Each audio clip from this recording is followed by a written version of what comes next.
সারা বছর বেগুন পাওয়া গেলেও শীতের বেগুনের কিন্তু স্বাদই আলাদা থাকে। আর এই শীতকালে এই বেগুন দিয়ে করা যায় হরেক রকমের রান্না। বেগুন পোড়া, বেগুন ভর্তা, বেগুন দিয়ে অনেক কিছু করা যায়। তো এই আচারি বেগুনের রেসিপিটা আমার মনে হয় না যে অনেকেই এটাকে ট্রাই করেছেন। এই রেসিপিটা কিন্তু খেতে খুব ভালো লাগে। আর একটা রেসিপির সাথে থাকছে আজকের সানডে ব্লগ।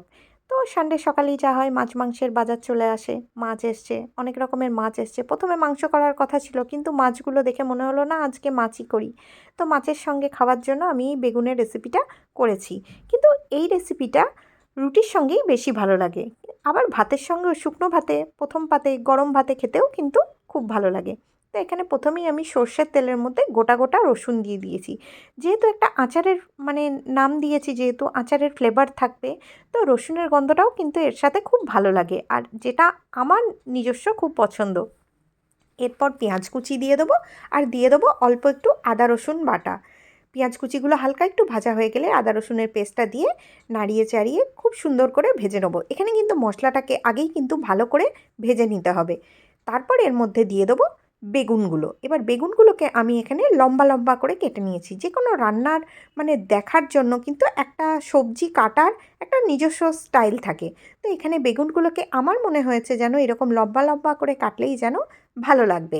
আর বেগুন তো খুব তাড়াতাড়ি নরম হয়ে যায়। আর এখানে কোনো রকম ঢাকা দিয়ে কিন্তু আমি রান্নাটা করব না। রান্নায় কোনো রকম জল যেন বেগুন থেকে না বেরোয়। আমি সম্পূর্ণ রান্নাটা কম আঁচে আস্তে আস্তে ভেজে ভেজে করব।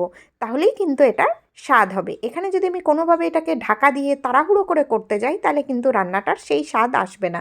এখানে আস্তে আস্তে ঢাকা ছাড়াই এটাকে কম আঁচে করতে হবে। ওই বেগুনগুলোর মধ্যে, তার মধ্যে আমি দিয়ে দেবো নুন, হলুদ আর কাশ্মীরি লঙ্কার গুঁড়ো।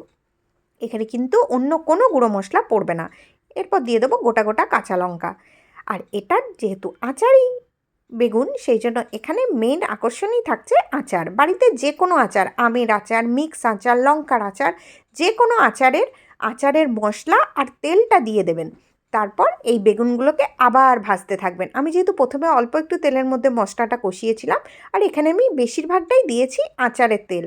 বেগুনটা একটু ভাজা ভাজা হয়ে যাওয়া পর্যন্ত আমাকে অপেক্ষা করতে হবে। চাইলে সামান্য একটু চিনি দিতে পারেন, ওটা নিজস্ব পছন্দের ওপর।